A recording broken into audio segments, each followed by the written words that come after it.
আচলতে মই এজন সত্ৰীয়া নৃত্যৰ ছাত্ৰ গতিকে এই সন্মানটোৱে সত্ৰীয়া নৃত্যকো পৰোক্ষভাৱে সত্ৰীয়া নৃত্যকেই এক সন্মান প্ৰদৰ্শন কৰিছে কাৰণ যিটো বিষয়ৰ ওপৰত এই সন্মানটো দিছে সেই বিষয়টো লৈহে মই মানুহটো নহ'লে যতীন গোস্বামীৰ কি মূল্যটো আছে কাৰণ সত্ৰীয়া নৃত্যক লৈ মই যিখিনি কাম কৰিছোঁ বা আগবঢ়াই নিয়াত যিখিনি মই চেষ্টা কৰিছোঁ সেই কথাখিনিৰ কাৰণেহে সন্মানটো আহিছে গতিকে গোটেই কথাটো হৈছে সত্ৰীয়া নৃত্যৰ লগত জড়িত কথা গতিকে এই সন্মানটোৱে সত্ৰীয়া নৃত্যক এটা বেলেগ স্তৰলৈ লৈ গৈছে মই ভাবোঁ আৰু যথেষ্ট মই সুখী এই কাৰণে আৰু এটা কথা কি যে অসমৰ ৰাইজ আৰু অসমৰ সত্ৰসমূহৰ যিসকল ভকত বৈষ্ণৱ আছে সকলোৰে আশীৰ্বাদত এইটো সম্ভৱ হৈছে গতিকে মই সকলোলৈকে সেৱা জনাইছোঁ লগতে অসম চৰকাৰ আৰু অসমৰ মুখ্যমন্ত্ৰী শ্ৰদ্ধেয় হিমন্ত বিশ্ব শৰ্মাদেৱ তেখেতসকলে অনুমোদন নকৰা হ'লেতো সম্ভৱ নহ'লহেঁতেন তেখেতসকলৰ অনুমোদনৰ কাৰণেও মই তেখেতসকলৰ ওচৰত কৃতজ্ঞতা জনাইছোঁ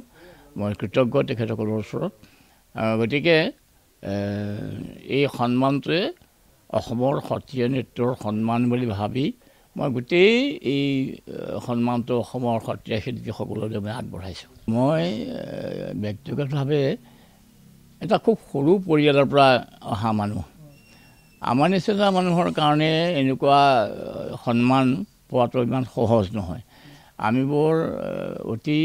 গৰীব পৰিয়াল সাধাৰণ পৰিয়ালৰ পৰা আমি অহা মানুহ গাঁৱৰ পৰা অহা মানুহ একেবাৰে য'ত মানে 3 দিন বৰষুণ দিলে স্কুললৈ আমাক নপঠায় ৰাস্তা বোকা হয় যাব নোৱাৰা হয় গতিকে তেনেকুৱা এখন ঠাইৰ পৰা আমি ওলাই অহা মানুহ হয় ঘৰখন সত্ৰীয়া সংস্কৃতিৰে ভৰপূৰ আছিলে কিন্তু অন্যবোৰ ক্ষেত্ৰত বিশেষকৈ বহুত পাছপৰা আছিল বিশেষকৈ আৰ্থিকভাৱে আমি বহুত দুৰ্বল আছিলোঁ গতিকে সেই তাৰ পৰা আহি এনেকুৱা এটা স্থান পোৱাটো ইমান সহজ কথা নহয় তাৰ কাৰণে নিশ্চয় মনটো খুবেই ভাল লাগে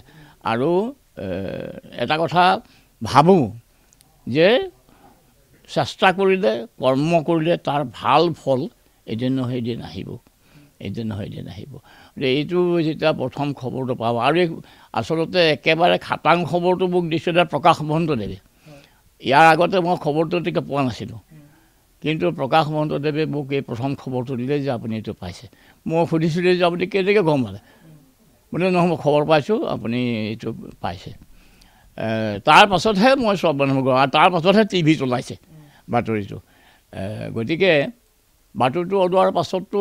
গোটেই অসমৰ বিভিন্ন ঠাইৰ পৰা ফোন আহিবলৈ আৰম্ভ কৰিলে অভিনন্দন জনাই এতিয়া মনটো নিশ্চয় ভাল লাগিব কিন্তু এটা কথা ঠিক যে এই গোটেই কথাখিনিৰ কাৰণে অসমৰ ৰাইজৰ আশীৰ্বাদ অসমৰ সত্ৰসমূহৰ ভকত বৈষ্ণৱৰ আশীৰ্বাদ আৰু অসম চৰকাৰৰ যি অনুমোদন এই অনুমোদনৰ ওপৰত নিৰ্ভৰ কৰিছে এই গোটেই কথাটো তাৰ কাৰণে মই সকলোৰে ওচৰত কৃতজ্ঞ আৰু মই সকলোলৈকে মই মোৰ আন্তৰিক সেৱা আগবঢ়াইছোঁ